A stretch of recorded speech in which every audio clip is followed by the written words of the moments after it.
Un saludo caluroso a cada participante del ENFOL. Soy Gail Taylor Atienza, tengo nacionalidad colombiana, habiendo vivido ahí desde el 1976. Soy casada con 2 hijos adultos, Christopher y Daniela.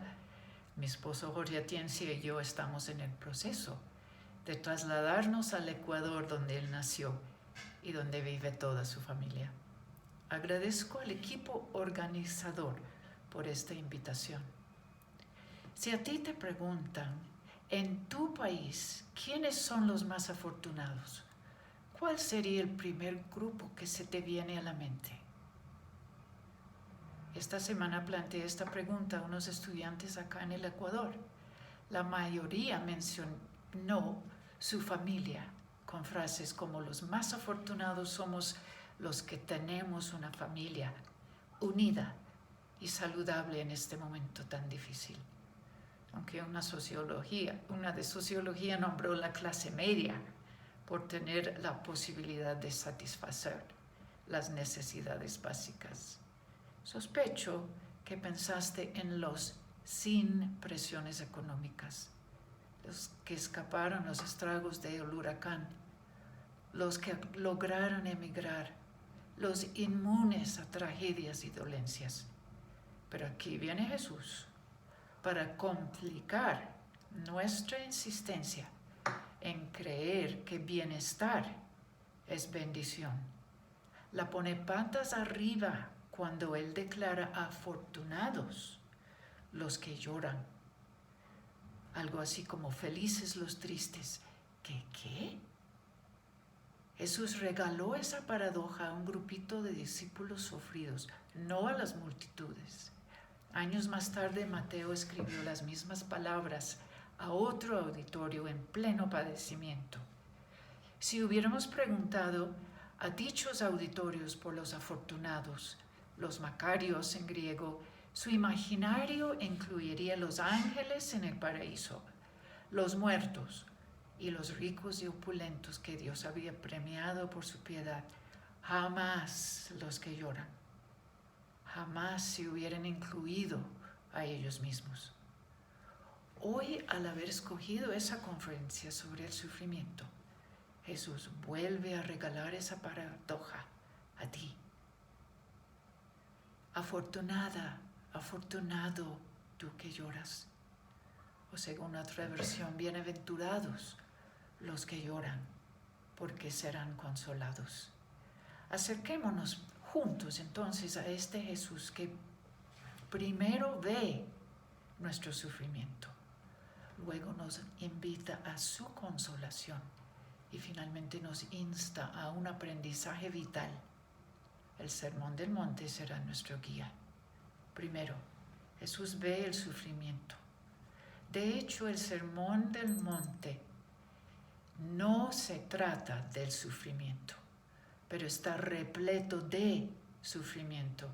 El tema, según John Stott, es el contraste entre la vida de sus seguidores y la vida de los paganos por un lado y los líderes encargados de manejar la Biblia por el otro. Esto implica que debemos buscar cómo sufrir de una forma distinta al mundo y probablemente de una forma distinta a nuestra propia tradición eclesiástica. ¿Dónde empezamos? Donde Jesús empieza con las bienaventuranzas. Revelan, dice Scott, una progresión espiritual donde cada paso lleva al siguiente y presupone el anterior. La punta de partida es la pobreza espiritual, una postura de bancarrota ante Dios.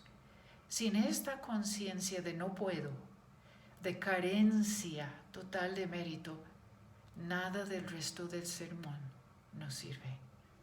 Es tan fundamental que voy a dar paso a una pausa para que examinemos nuestra coeficiencia de pobreza delante de Él.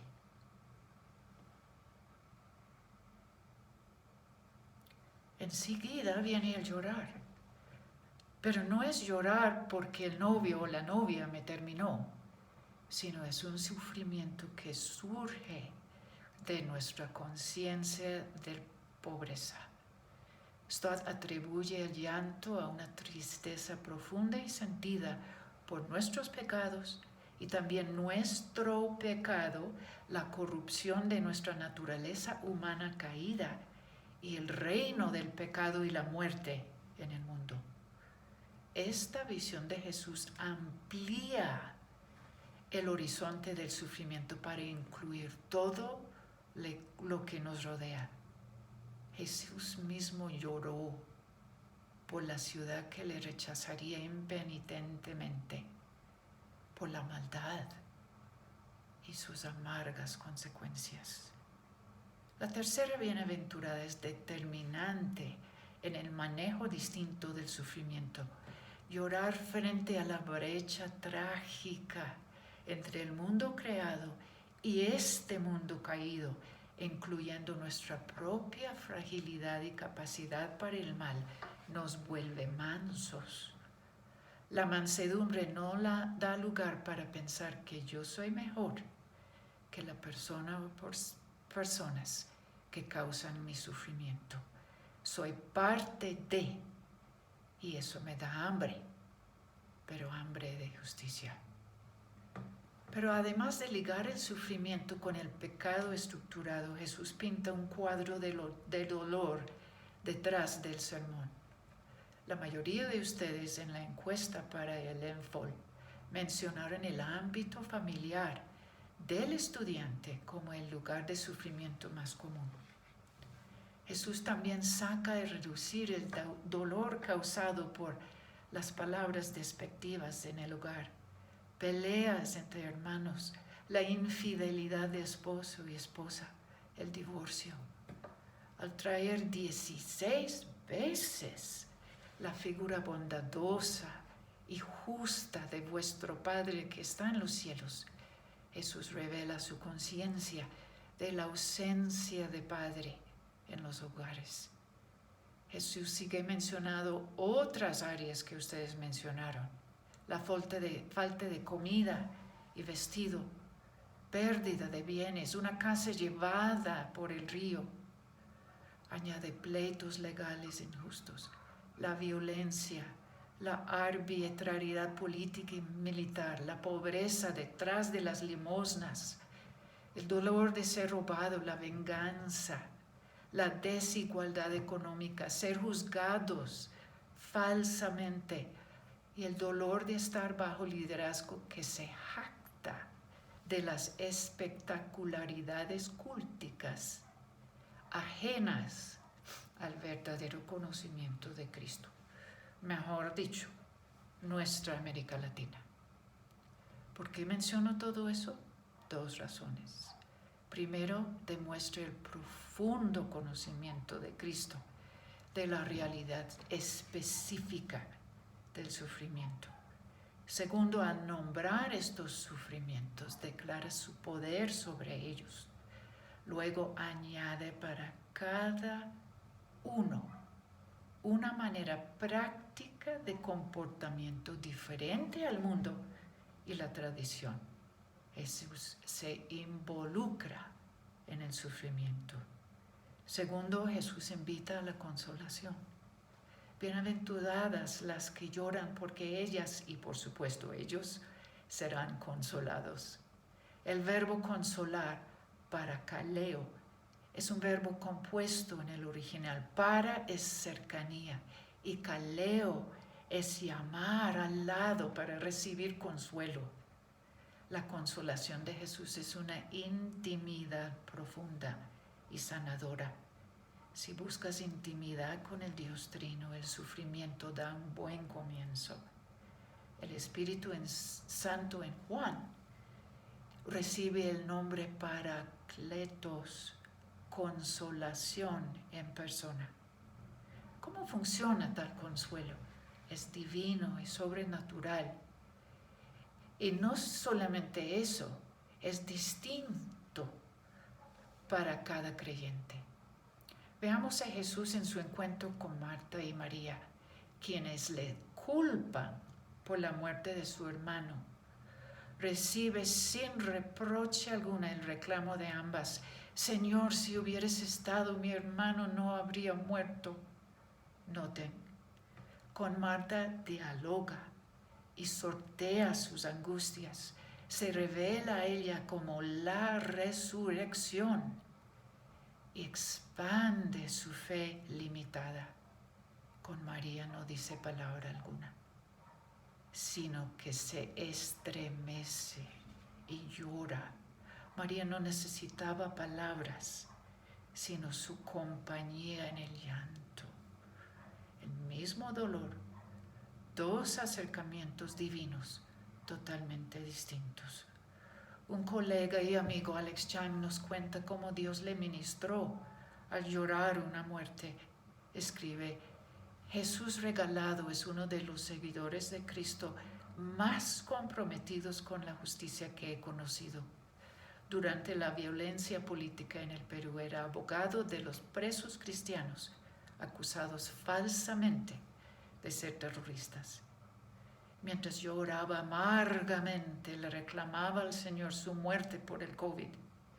Señor, puedo entender su deceso, pero no que haya muerto solo y abandonado en un hospital colapsado de Lima. En medio de mis lágrimas y lamentos sentía a Dios hablarme. ¿Quién te ha dicho que estuvo solo y abandonado? Que tú no hayas estado ahí no significa que nadie estuviera a su lado.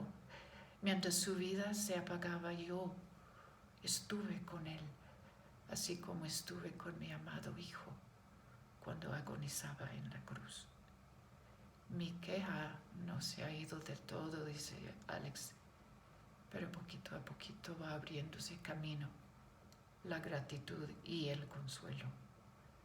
Otro poderoso elemento de la consolación es la esperanza del triunfo absoluto del bien sobre el mal, abriendo paso a nuestra emigración legal y libre a la Ciudad Santa. Ahí enjugará Dios toda lágrima de nuestros ojos. Ya no habrá muerte, ni habrá más llanto, ni clamor, ni dolor, porque las primeras cosas pasaron. La esposa de C.S. Lewis le consoló a él con dicha esperanza en un momento de inaguantable dolor en el contexto de su cáncer terminal. Ella le dijo: el dolor es parte de la felicidad de entonces. Nuestra consolación sí es diferente. Hemos considerado cómo Jesús ve el sufrimiento y su invitación a ser consolados. Ahora Jesús nos encamina hacia el prójimo. Sus demandas son tan sencillas que no necesitan explicación, pero son humanamente imposibles. Perdonar y amar al enemigo, devolviéndole bien por el mal. Es diciente que en sus preencuestas de más de 100 respuestas sobre el manejo del sufrimiento, hubo una sola que mencionó el perdón y ninguna referencia a amar a los enemigos. Me parece que aquí hay trabajo para hacer, espacio para reflexionar y crecer. Si estas dos demandas de Jesús son imposibles, ¿para qué intentar? Precisamente su imposibilidad los hace posibles. Volviendo a la primera bienaventuranza, bienaventurados los pobres en espíritu, porque de ellos es hoy el reino de los cielos.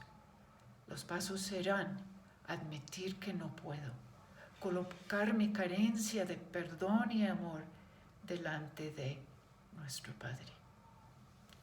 Luego pedir y se nos dará. Buscar y encontraremos, llamar y se nos abrirá. Si pedimos, buscamos y llamamos, estamos orando. Una estudiante colombiana en una época de intensa amargura decidió orar el Padre Nuestro varias veces al día, frase por frase, con pausas para escuchar. me contó que la cercanía con Jesús, el Padre y el Consolador que surgió al hacerlo, cambió su corazón y pudo perdonar al que le había hecho tanto daño. Conclusión. El sufrimiento no deja de ser un misterio insondable para el ser humano. En su sermón Jesús revela su conocimiento profundo del dolor y nos da todo un catálogo de escenas de sufrimiento para enseñarlos a vivirlo en forma distinta al mundo y de las tradiciones eclesiásticas que nos instan a un pare de sufrir. Jesús nos invita a recibir su consolación ahora, elaborada divinamente mientras esperamos el enjuague definitivo de todas las lágrimas. Y culmina Jesús con el mandamiento de salir de la burbuja de nuestro sufrimiento al ámbito del vecino, con perdón y un amor que conquista el desamor. Esto es posible mano a mano con el Padre, con su Hijo unigénito Jesús y el Consolador Espíritu, porque para nuestro Dios nada es imposible.